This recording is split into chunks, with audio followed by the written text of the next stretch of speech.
Assalamualaikum warahmatullahi wabarakatuh dan salam sejahtera. Nama saya Nur Akilah Hazira binti Amir Hamzah. Pada hari ini, guru kami akan membahaskan beberapa tentang adat perkahwinan pada zaman tradisional dan zaman moden. Adat resam dan istiadat kaum Melayu adalah adat resam yang mesti dipegang teguh oleh masyarakat kaum Melayu sehingga kini dan tidak kira di kawasan bandar maupun di luar bandar. Walau bagaimanapun, adat resam dan istiadat bagi majlis kahwin ini memerlukan perbelanjaan yang agak besar sehingga ada pasangan pengantin yang terpaksa berbelanja melebihi pendapatan, menjual harta benda, malah ada yang meminjam wang demi melangsungkan majlis kahwin yang diimpikan. Namun, banyak perubahan berlaku apabila semakin hari arus kemodenan dan dunia teknologi semakin berkembang di Malaysia. Ini menyebabkan pemikiran generasi muda kini lari jauh tidak sama seperti pemikiran generasi nenek moyang terdahulu. Jadi, tidak hairanlah adat resam dan istiadat perkahwinan tradisional juga ingin menerima tempias arus kemodenan ini sehingga tampil berbeza jika dibandingkan dengan majlis kahwin yang masa lalu. Adalah tidak dapat dinafikan masyarakat Melayu sememangnya amat terkenal dengan adat resam yang unik dan istimewa dalam kalangan masyarakat Malaysia. Adat begitu diutamakan, bab kata pepatah Melayu, biar mati anak, jangan mati adat. Adat resam yang diamalkan dalam masyarakat Melayu dapat dilihat dalam perkahwinan masyarakat Melayu di mana setiap upacara atau perangkat perkahwinan itu akan dijalankan dengan meriah dan penuh adat istiadat. Peringkat pertama untuk berkahwin adalah merisik. Biasanya tanggungjawab jatuh kepada ibu bapa untuk mencari dan memilih jodoh pasangan yang sesuai bagi anak lelaki mereka.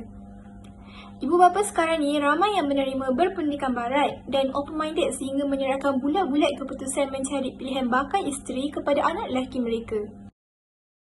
Selepas berisik, pihak lelaki akan menghantar tanda dalam bentuk cincin emas atau belian dalam nilainya bergantung kepada kehendak hati serta keupayaan kewangan keluarga lelaki. Selain itu, tanda ia juga diiringi dengan hadiah-hadiah lain seperti kain sarung, kasut, gula-gula, buah-buahan dan sebagainya. Penghantaran tanda biasanya disertai dengan majlis kenduri oleh kedua-dua belah keluarga. Ada juga yang menyampaikan tanda dengan mengadakan perarakan ke rumah bakal pengantin perempuan. Penghantaran tanda biasanya dilakukan seiring waktu merisik. Namun, ramai yang jarang membuat adat ini lagi kerana ia melibatkan kos penghantaran yang banyak.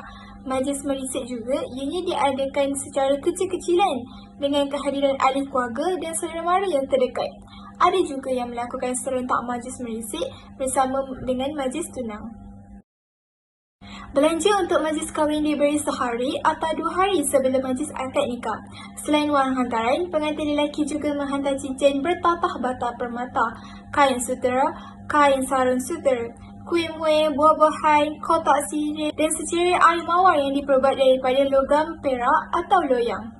Barang-barang hantaran sudah banyak berubah kerana ia mengikut persetujuan kedua-dua bakal pengantin. Kalau dahulu, keluarga pengantin lelaki yang membawa barang-barang hantaran ke rumah pengantin perempuan, kini semuanya dilakukan oleh kawan-kawan kepada pengantin lelaki yang biasanya dipanggil dulang boys. Poin seterusnya saya akan serahkan kepada Amna Nafisa. Dari segi tradisional, sebelum pernikahan selalunya akan ada malam berinai, bukan 1 tetapi 3 malam berinai. Kita mulakan dengan berinai curi di mana ia dilakukan 3 malam sebelum hari pernikahan dan hanya untuk keluarga terdekat sahaja. Kemudian esoknya akan diadakan pula malam berinai kecil dan hanya untuk jiran tetangga dan sahabat handai pengantin. Tiba malam sebelum pernikahan, diadakan pula berinai besar di mana keluarga pihak lelaki akan dijemput untuk majlis ini. Semasa itu juga pengantin perempuan akan dijaga oleh emak pengantin, bukan ibu sebenar yang merupakan mak andam. Dia akan melakukan upacara berandam dan berasah gigi. Rambut perempuan di dahi dan bulu kening akan dicukur dan giginya akan diasah menggunakan batu supaya rata dan berkilat. Kemudian dia akan diberikan buah pinang untuk digigit. Sambil melakukan ini, mulut emak pengantin akan terkumat kamit membaca mentera. Pada pagi selepas malam pertama, emak pengantin kemudian akan meminta kain putih yang mempunyai darah pecah darah. Kain tersebut kemudian akan ditunjukkan kepada ibu bapa kedua-dua belah pihak pengantin. Kalau tiada darah, maknanya perempuan itu tidak suci dan pernah terlanjur. Tetapi kalau tiada masalah, majlis akan diteruskan dengan mandi limau di mana pengantin akan duduk di pelamin dengan berpakaian Melayu dan dimandikan air limau oleh emak pengantin. Dari segi moden pula, amalan ini sudah tidak dipakai lagi pada waktu sekarang kerana ia hanyalah satu adat lama, lapuk dan tidak sesuai dipakai pada era moden ini. Pasangan pengantin sekarang ini lebih memilih untuk mengambil pakej pengantin yang lengkap dengan make-up makeover. Ada juga yang memilih untuk bersolek secara DIY untuk menjimatkan kos perbelanjaan mereka. Dari segi tradisional, dahulu cara pengantin bersanding di atas pelamin kerana yang lebih penting dalam majlis perkahwinan adalah upacara akad nikah. Selesai majlis nikah, pengantin akan meraihkan tetamu yang datang berkunjung. Dari segi moden pula, pelamin adalah perkara yang perlu ada pada majlis kahwin meskipun ada yang memilih untuk tidak bersanding. Kerana di atas pelaminlah selalunya kaum keluarga, saudara mara, teman-teman dan tetamu lain mengabadikan kenangan bersama pengantin yang diraih. Pengantin terkini pula ada bermacam-macam rekaan, gaya, warna, tema, malah ada yang sampai mencecah ribuan ringgit. Dari segi tradisional, bunga paha juga penting dalam majlis perkahwinan Melayu kerana ia memberi simbolik kehidupan. Bunga paha ini selalunya dibuat sendiri menggunakan plastik, straw, ribbon dan sebagainya. Jiran tetangga dan saudara mara membuat bunga paha ini. Ia kemudiannya dicucuk pada batang pisang ataupun buah betik. Dari segi moden pula, sekarang semuanya boleh dicari di kedai perkahwinan. Pilih sahaja bentuk, warna dan rekaan yang diingini. Harganya juga berpatutan dan jika diambil banyak, maka banyaklah pengurangan harga yang akan diberikan. Maka tidak perlu lagi untuk bersusah payah mengekang mata setiap malam menyiapkan bunga paha ini. Semuanya mudah, pilih sahaja yang berkenan di hati.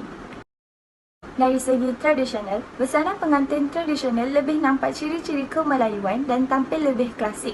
Busana tradisional juga dikenakan mengikut negeri yang didiami. Biasanya songkit dengan benang emas menjadi pilihan hati mereka. Dari segi moden pula, busana pengantin sekarang lebih menawan dengan adanya kilauan labuci, render, manik, penggunaan material bermutu tinggi, warna kain yang lebih menyerlah dan pelbagai gaya rekaan moden seperti gaun, jubah labuh untuk fashion muslimah dan banyak lagi. Apatah lagi, butik pengantin yang semakin banyak memudahkan pasangan mempelai memilih mereka busana pengantin yang menepati dengan cita rasa dan konsep yang ingin digunakan oleh mereka. Seterusnya, saya akan paskan kepada Nur Alia Maisara. Hai, nama saya Nur Alia Maisara. Saya daripada kumpulan 52J. Saya ingin berterima kasih kepada Akilah Hazira dan Amna Nafisa kerana telah mengongsikan sedikit sebanyak tentang adat perkahwinan. Jadi, saya akan sambung pula dan akan mengongsikan sedikit sebanyak tentang adat perkahwinan zaman dahulu dan zaman sekarang. Pada zaman dahulu, rata-rata lebih suka membuat majlis kahwin di rumah sendiri. Makanan untuk kenduri disediakan dan dimasak secara bergotong royong bersama jiran tetangga. Memang meriah dari rendah, kenduri kahwin dulu-dulu apabila beramai-ramai saling bantu-membantu dalam memastikan semua hidangan dan keperluan untuk majlis dapat disiapkan agar semuanya berjalan dengan lancar.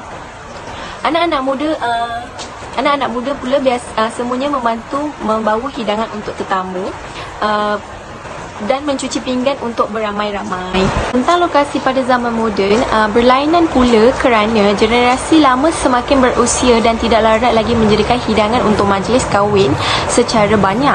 Jadi, generasi muda beralih kepada perkhidmatan catering perkahwinan yang lebih mudah dan pantas. Jika dulu perkhidmatan catering perkahwinan digunakan apabila majlis yang diadakan di dewan dan di hotel. Namun kini perkhidmatan catering perkahwinan digunakan juga walaupun majlis kahwin diadakan di rumah sendiri kerana lebih mudah dan tidak banyak remeh. Yang penting, sediakan sahaja wang belanja untuk penggunaan perkhidmatan catering perkahwinan ini. Jurugambar ataupun fotografi pada zaman dahulu, kawan-kawan terdekat diupah untuk merakam gambar-gambar kahwin. Yang penting ada gambar kenangan majlis kahwin untuk tatapan anak-anak. Jadi, kos fotografi tidak terlalu mahal. Gambar disimpan dalam album khas untuk majlis persandingan. Pada zaman dahulu dan zaman sekarang, cara bergambar pula adalah sedikit berbeza kerana majlis tunang pun sudah mengupah perkhidmatan fotografi, kemudian diikuti dengan majlis akad bersanding trend sekarang. Fotografi outdoor, gambar-gambar yang diambil pula dengan pelbagai gaya unik, kreatif dan rare.